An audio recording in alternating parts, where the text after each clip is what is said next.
Maadjong buntag, good morning. So today we will be talking about parallelogram.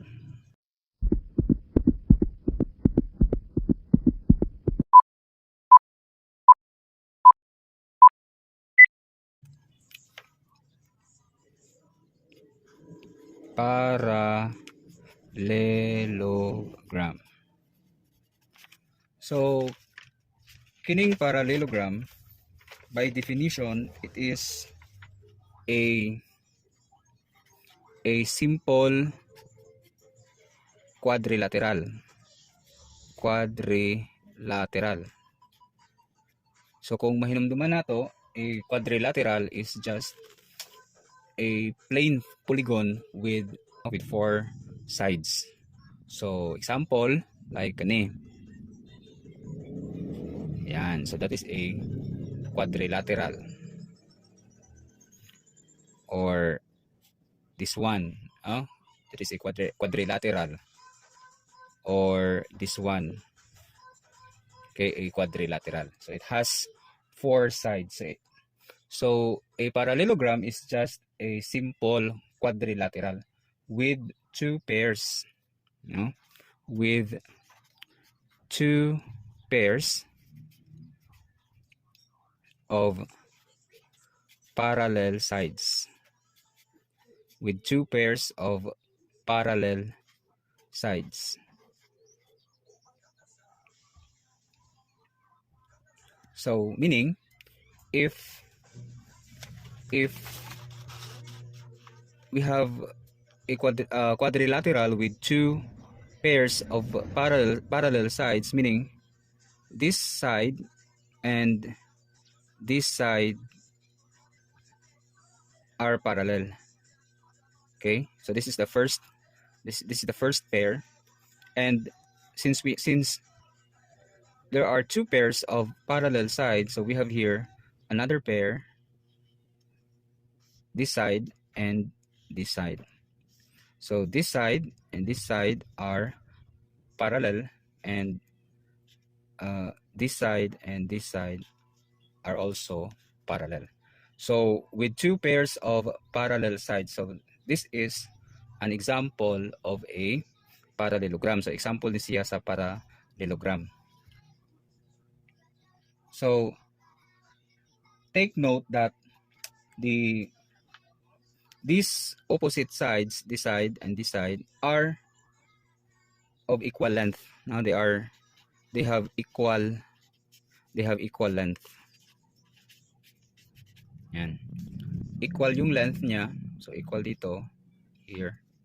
And this one also and this one have equal length. And of course, another is this one, no? The opposite angles. The opposite angles are of equal measures, are of equal measure, or simply equal. So the opposite angle, so meaning this angle here, dire na angle din he, and kani nga angle opposite, yan, they're equal. And this angle also and this angle, they are also equal, or they have the same measurement. So mauna, no, this is the by definition of a parallelogram. So what are the properties? What are the properties? What are the properties of parallelogram? So actually, in this video, we will discuss 5 properties. So as what I have mentioned, kanina, by definition of parallelogram, so one property is the opposite sides are congruent. The opposite sides are congruent. Congruent. Yan. Congruent. So if we say congruent, no, kung ingon tag congruent, kuan na sila kanang equal, no? Equal. So equal ang length. So kung atong nganlan ang atong parallelogram as A, no, this point here, then kani B, then kani C, then dire D, no? So since one property is that the opposite sides are congruent, so kani this side AB and kaning side CD,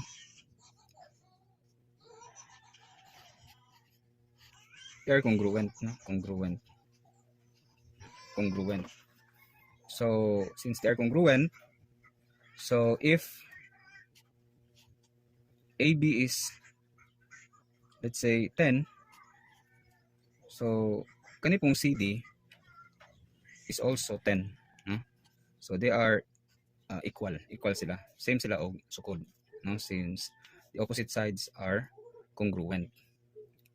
And the other opposite sides na kani A ug D, so AD, the line segment AD, this side AD, and the side BC, they are also congruent, no? Congruent. So if kani AD is 6, AD is 6, then BC also, kana BC, side BC is also 6, and they're equal. They are equal. So that is the first property of parallelogram. Okay. So second property is katong based on the definition, the opposite angles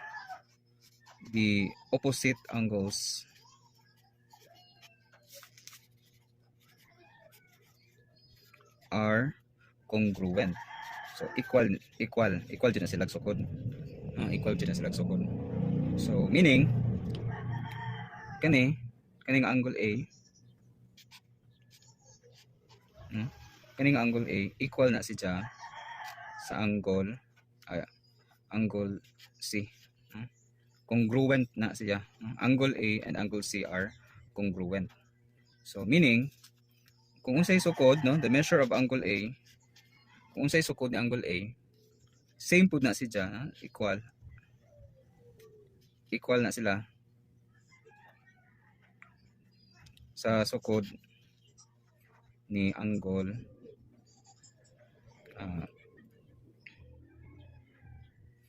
C, the measure of angle C, same po na sila. So meaning if angle A is, let's say, 120 degrees, so the measure of angle C also is 120 degrees.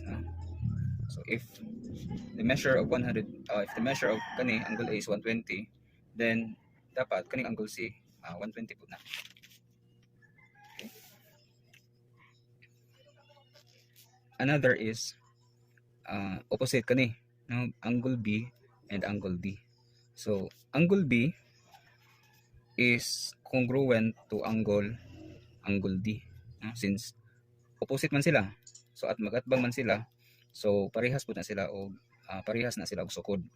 So meaning the measure of angle B, no, is equal to the measure of angle D.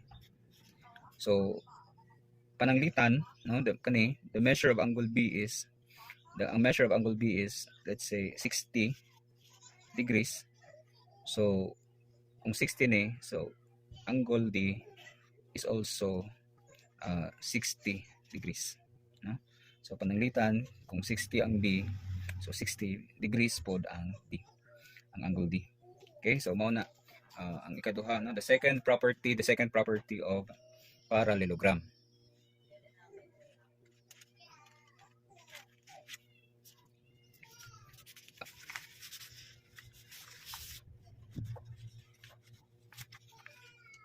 So the third property is any two consecutive angles are supplementary. Okay, any two consecutive angles are supplementary, and this is the third property. So if we say consecutive, no, magsunod, no, magsunod. And if we say supplementary, uh, the sum of the angles is dapat mo total na siya, no, o 180 degrees.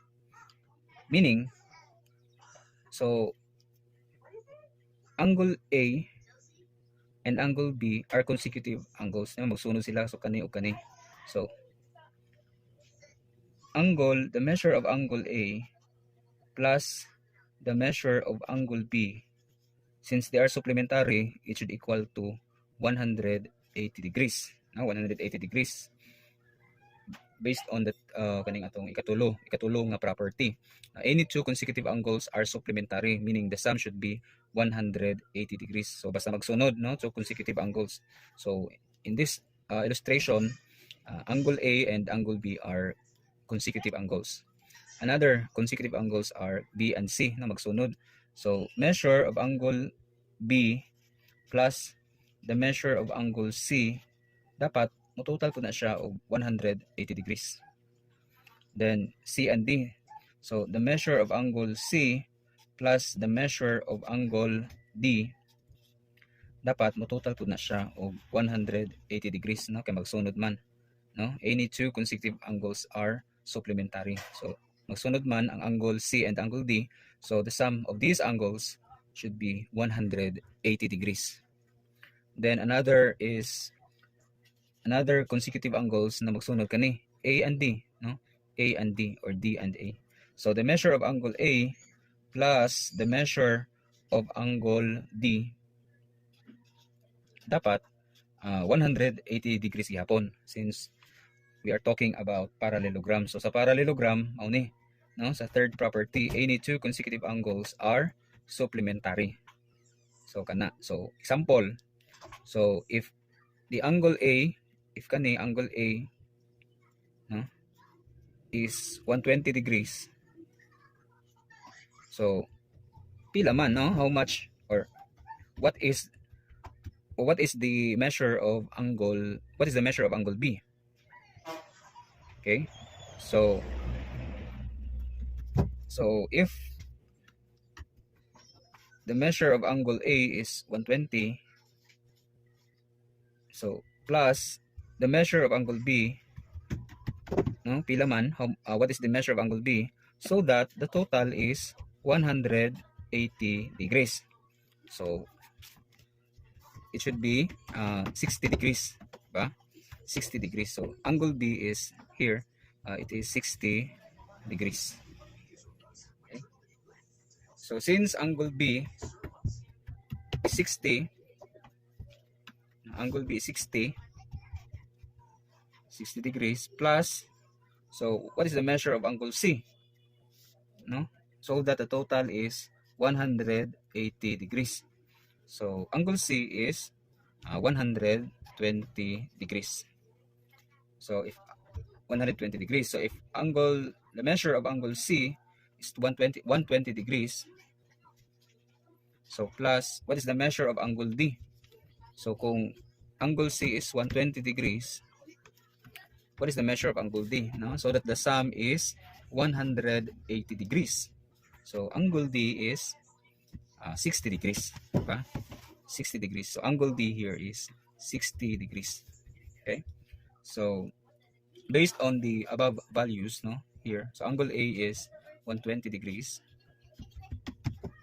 plus the measure of angle D is 60 degrees, na 60 degrees.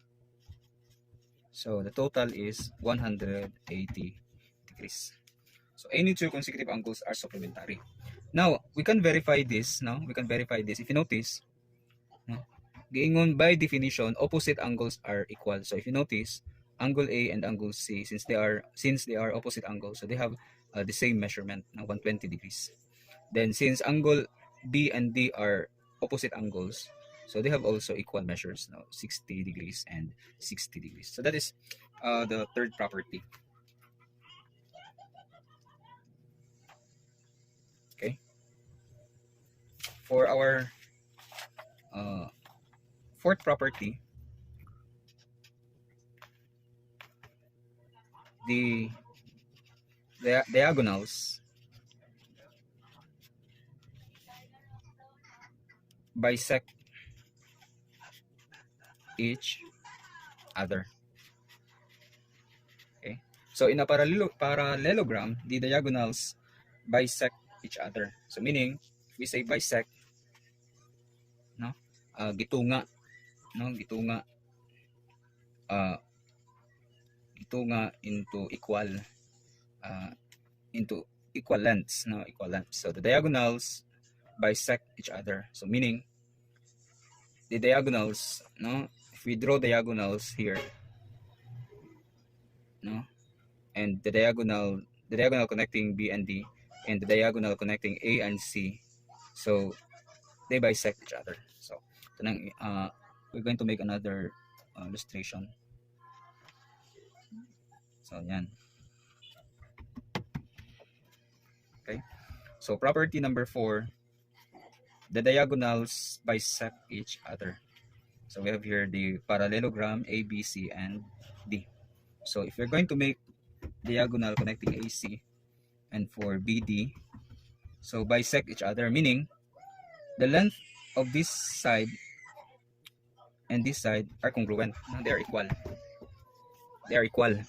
And kani BD, so this side here and kani this one, they have also the same length.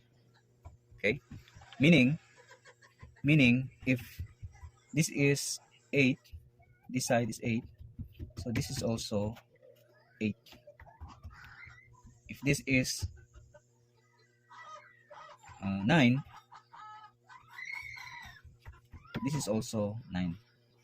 So that is the fourth property of parallelogram. The diagonals bisect each other.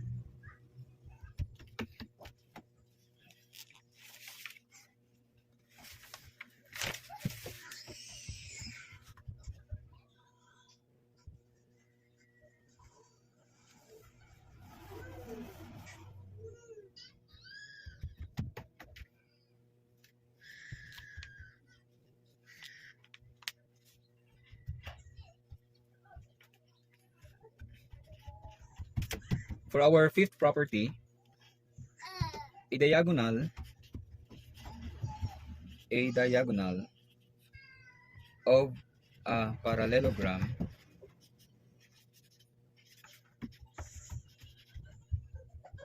forms congruent triangles. So the diagonal of a parallelogram forms congruent triangles. So meaning, if we have here a parallelogram A, B, C, and D, so if we have here a diagonal, so meaning yan, meaning we have triangle CBA,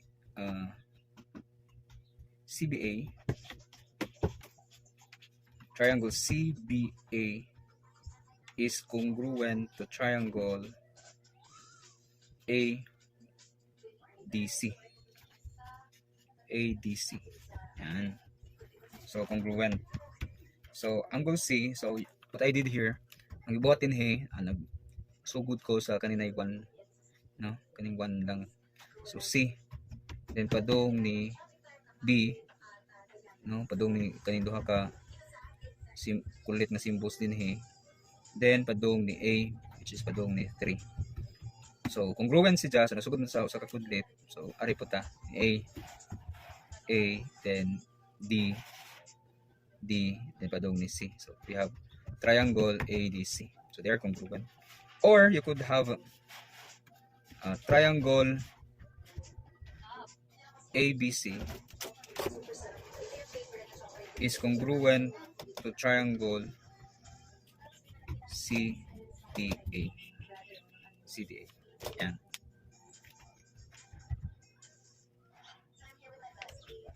Or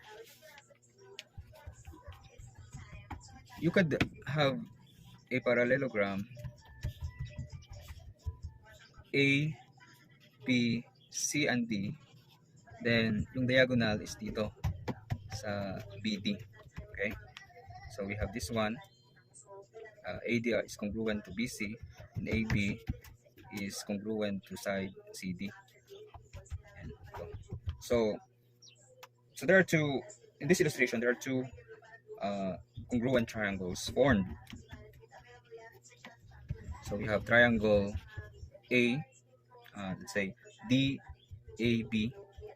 DAB is congruent to triangle BCD. So first kudlet, so DA, then B. So dito, yung first kudlet, so BCD. Triangle BCD. Or you could have triangle, you could start with this one, BAD is congruent to triangle DCB.